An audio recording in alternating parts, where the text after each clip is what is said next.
ഹരി ഓം. എല്ലാവർക്കും എൻ്റെ ഹൃദയം നിറഞ്ഞ നമസ്കാരം.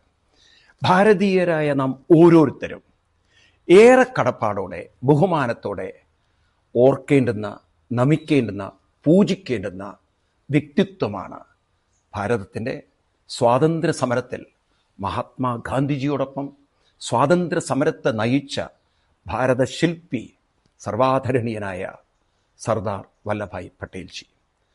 1857 ഒക്ടോബർ 31 ആ പ്രതിഭയുടെ ഭാരത മണ്ണിലുള്ള ജന്മം. അദ്ദേഹത്തിൻ്റെ ആ ജന്മദിവസം ഒക്ടോബർ 31 നാം ഇപ്പോൾ ഏകതാ ദിനമായി ആഘോഷിക്കുന്നു. എന്താണ് സർദാർ വല്ലഭായ് പട്ടേൽജിയുടെ മഹത്വം എന്നാണെങ്കിൽ, നാം ഓരോരുത്തരും ഏറെ കടപ്പാടുള്ള ഭാരതത്തിൻ്റെ ഏറ്റവും മഹാപ്രതിഭയായ, ഭാരതത്തിന് വേണ്ടി, അഖണ്ഡ ഭാരതത്തിന് വേണ്ടി ജീവിതം സമർപ്പിച്ച, ജീവിത ത്യാഗം ചെയ്ത ഏറ്റവും സമുന്നതനായ ഒരു വിഷണറി സർദാർ വല്ലഭായ് പട്ടേൽജി മഹാത്മാഗാന്ധിജിയോടൊപ്പം സ്വാതന്ത്ര്യ സമരത്തെ നയിക്കുമ്പോൾ മഹാത്മാഗാന്ധിജിക്ക് പോലും പറ്റാത്ത പല കാര്യങ്ങളും, അത് ഏറ്റവും ബുദ്ധിമുട്ടായിരുന്നു വ്യത്യസ്ത അഭിപ്രായമുള്ളവരെ ഒന്നിപ്പിച്ചു നിർത്തൽ. പ്രത്യേകിച്ച് നമുക്കറിയാം, സുഭാഷ് ചന്ദ്രബോസിനെ പോലുള്ള ഹാർഡ് കോർ ആളുകൾ, ഇവരെയൊക്കെ ഒന്നിപ്പിച്ചു നിർത്തി സ്വാതന്ത്ര്യ സമര ശക്തിയെ സമാഹരിച്ചുകൊണ്ട് ഭാരത പട്ടയെ നയിച്ച സർദാർ വല്ലഭായ് പട്ടേൽജിയുടെ ആ കഴിവിന് മുമ്പിൽ ഗാന്ധിജി പോലും നമിച്ചു പോയിട്ടുണ്ട്. അതുകൊണ്ടാണ് അദ്ദേഹത്തിന് സർദാർ എന്ന ഏറ്റവും ബഹുമാനമുള്ള പേര് നൽകിയത്. ഗാന്ധിജി സർദാർ എന്നാണ് സർദാർ വല്ലഭായ് പട്ടേൽജിയെ വിളിക്കുക, സർദാർജി. എന്തുകൊണ്ടാണെന്ന് വെച്ചാൽ, ഒരുമിപ്പിച്ച് നിർത്താനും നയിക്കാനുമുള്ള സർദാർ വല്ലഭായ് പട്ടേൽജിയുടെ കഴിവ്. 1946 പ്രദേശ് കോൺഗ്രസ് പാർട്ടി PCC കോൺഗ്രസ് പാർട്ടിയുടെ പ്രസിഡന്റിനെയും തുടർന്ന് പ്രധാനമന്ത്രിയും തിരഞ്ഞെടുക്കണം. അതിന് നറുക്കെടുത്തപ്പോൾ 15 പേരിൽ 12 പേരും തിരഞ്ഞെടുത്ത് സർദാർ വല്ലഭായ് പട്ടേൽജിയായിരുന്നു. കൂടെ മത്സരിച്ച പണ്ഡിറ്റ് ജവഹർലാൽ നെഹ്റുവിന് കിട്ടിയ വോട്ട് നിങ്ങൾക്ക് മനസ്സിലാവുമല്ലോ. അതായത് പണ്ഡിറ്റ് ജവഹർലാൽ നെഹ്റുവിന് ആരും ആദരവ് കൊടുത്തില്ല, അദ്ദേഹത്തിന് സ്ഥാനമുണ്ടായിരുന്നില്ല. എല്ലാവരും അംഗീകരിച്ച് ആദരിച്ച് തിരഞ്ഞെടുത്തത് സർദാർ വല്ലഭായ് പട്ടേൽജിയായിരുന്നു. എന്നാൽ മഹാത്മാഗാന്ധിജിയുടെ നിർദ്ദേശപ്രകാരം, നിബന്ധനപ്രകാരം സർദാർ വല്ലഭായ് പട്ടേൽജി തനിക്ക് കിട്ടിയ, ജനാധിപത്യപരമായി തിരഞ്ഞെടുത്ത് കിട്ടിയ സ്ഥാനം അദ്ദേഹം ത്യാഗം ചെയ്തു. എന്നിട്ട് പണ്ഡിറ്റ് ജവഹർലാൽ നെഹ്റുവിന് കൊടുത്തു. വാസ്തവത്തിൽ ഭാരതത്തിൻ്റെ ആദ്യത്തെ പ്രധാനമന്ത്രിയായി മാറേണ്ടത് സർദാർ വല്ലഭായ് പട്ടേൽജിയാണ്. പണ്ഡിറ്റ് ജവഹർലാൽ നെഹ്റു പ്രധാനമന്ത്രിയായത് സർദാർ വല്ലഭായ് പട്ടേൽജിയുടെ ത്യാഗം കൊണ്ടാണ്. അത് പലപ്പോഴും നാം മറന്നുപോകും. അത്ര മഹാനായിരുന്നു സർദാർ വല്ലഭായ് പട്ടേൽജി. 1947 സ്വാതന്ത്ര്യം കിട്ടിയപ്പോൾ സർദാർ വല്ലഭായ് പട്ടേൽജി ഭാരതത്തിൻ്റെ ഉപപ്രധാനമന്ത്രിയും അതുപോലെ ആഭ്യന്തരമന്ത്രിയും. അപ്പോഴേക്കും പാകിസ്ഥാനുമായിട്ട് യുദ്ധം വന്നു. അവിടുത്തെ പാകിസ്ഥാൻ മുസ്ലിം മിലിറ്റൻ്റ് ഭാരതത്തിൻ്റെ കാശ്മീർ അവർ കൈക്കലാക്കി. പിന്നീട് അവരോടുള്ള യുദ്ധം, ആ യുദ്ധത്തിൽ കാശ്മീരിൻ്റെ ഒരു ഭാഗം നമ്മുടെ ഭാരതത്തിൻ്റെ കൈവശം കിട്ടി. പാകിസ്ഥാൻ്റെ കൈവശത്തുള്ള ഭാഗം കൂടി നമ്മുടെ കൈവശത്തിലേക്ക് വരാൻ നമ്മൾ തയ്യാറായി. സർദാർ വല്ലഭായ് പട്ടേൽജിക്ക് അതിനുള്ള പ്രചോദനവും ഊർജവും കൊടുത്തുകൊണ്ട്, അങ്ങനെ പ്രേരണ കൊടുത്തുകൊണ്ട് മുന്നോട്ട് പോകുമ്പോഴാണ് പണ്ഡിറ്റ് ജവഹർലാൽ നെഹ്റു യുണൈറ്റഡ് നേഷനിൽ പോയിട്ട് പീസ് പാക്ട് ഒപ്പിട്ടത്. അതോടുകൂടി കാശ്മീർ വിഭജിച്ചു. പിന്നീട് നമുക്കറിയാലോ എന്താ സംഭവിച്ചതെന്നുള്ളത്. ഒരു ഭാഗം കാശ്മീർ പാകിസ്ഥാൻ്റെ കൈവശമായി. പിന്നീട് അതിന് ഇടയ്ക്ക് ഈ ഭാരതത്തെ ഒന്നിപ്പിച്ചു നിർത്താൻ, ഈ ഭാരതം എന്ന് പറയുന്നത് അന്ന് പല പല നാട്ടുരാജ്യങ്ങളായിരുന്നു.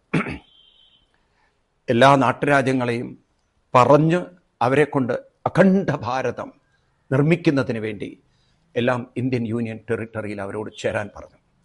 എന്നാൽ ഹൈദരാബാദ് നിസാമൊക്കെ തയ്യാറായിരുന്നില്ല.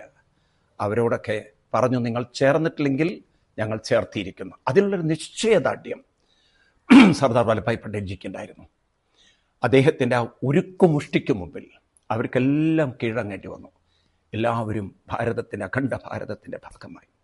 സർദാർ വല്ലഭായ് പട്ടേൽജിയുടെ ആ ഒരു ഏക ഭാരതം, അഖണ്ഡ ഭാരതവും അതിനുള്ള നിശ്ചയദാർഢ്യം കൊണ്ട് അദ്ദേഹത്തിന് ഉരുക്കു മനുഷ്യൻ എന്ന് വിളിച്ചു. നോക്കൂ, ഇന്ന് നാം കാണുന്ന ഭാരതത്തിന് നാം കടപ്പെട്ടിരിക്കുന്നത് സർദാർ വല്ലഭായ് പട്ടേൽജിയോടാണ്. അത്രമാത്രം അദ്ദേഹത്തിൻ്റെ ജീവിതം ഭാരതത്തിൻ്റെ അഖണ്ഡത എന്ന ഭാവനയും അത് നേടിയെടുക്കാനുള്ള നിശ്ചയദാർഢ്യം കർമ്മോത്സുകതയും കൂടെ 1947 അദ്ദേഹം ചെയ്ത ആദ്യത്തെ കാര്യം മുഹമ്മദ് ഗസ്നി തുടങ്ങിയിട്ടുള്ള മുസ്ലിം അന്നത്തെ രാജാക്കന്മാർ കൊള്ളയടിച്ച് നശിപ്പിച്ച് അങ്ങേയറ്റം നമ്മുടെ ഭാരത സംസ്കൃതിയെ വികൃതമാക്കി. അതിലൊന്ന് ഗുജറാത്തിലെ സോമനാഥ ക്ഷേത്രമായിരുന്നു. നിരവധി തവണ ആക്രമിച്ച് കൊള്ളയടിച്ച് നശിപ്പിച്ച ആ ക്ഷേത്രത്തെ പുനർനിർമ്മാണം ചെയ്യുന്ന ഉത്തരവാദിത്വമായിരുന്നു സർദാർ വല്ലഭായ് പട്ടേൽജി ഏറ്റെടുത്തത്. അതെന്തിനാണെന്ന് ചോദിച്ചു കഴിഞ്ഞാൽ ഭക്തി കൊണ്ട് മാത്രമേ ഭാരത ഹൃദയങ്ങളെ ഒന്നിപ്പിക്കാൻ പറ്റൂ.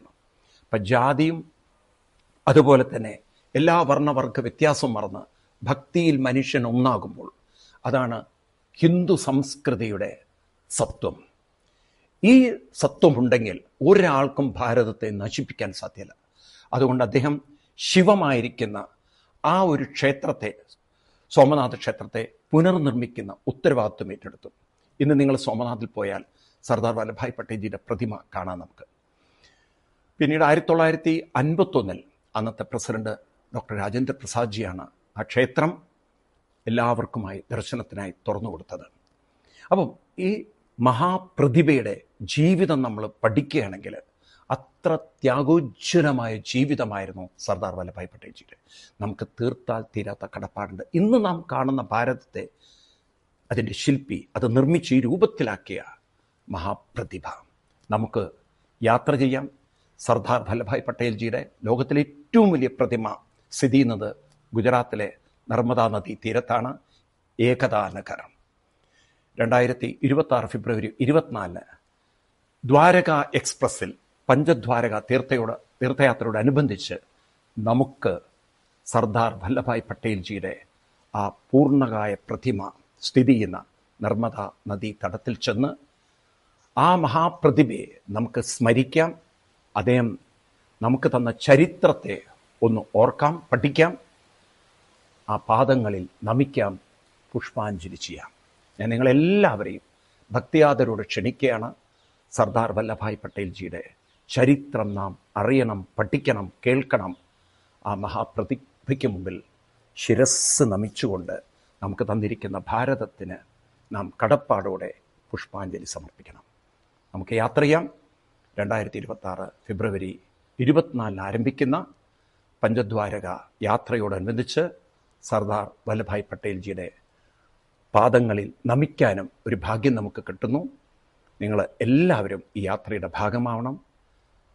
ഈ യാത്രയെക്കുറിച്ച് കൂടുതൽ അറിയാൻ നിങ്ങൾ വിളിക്കേണ്ട നമ്പർ 8281882111 82818811. ഒരിക്കൽ കൂടി ഞാൻ നമ്പർ പറയാം. 8281882111. മറ്റൊരു നമ്പർ 9497033999. ഒരിക്കൽ കൂടി പറയാം. 9497033999. നമുക്ക് സർദാർ വല്ലഭായ് പട്ടേൽജി എന്ന ഭാരതശില്പിയുടെ പൂർണ്ണകായ പ്രതിമ സ്ഥിതി ചെയ്യുന്ന ഏകതാ നഗറിൽ ചെന്ന് ആ മഹാപ്രതിഭയ്ക്ക് മുമ്പിൽ നമുക്ക് നമിക്കാം, പൂജിക്കാം. എല്ലാവർക്കും സ്വാഗതം, പ്രണാമം.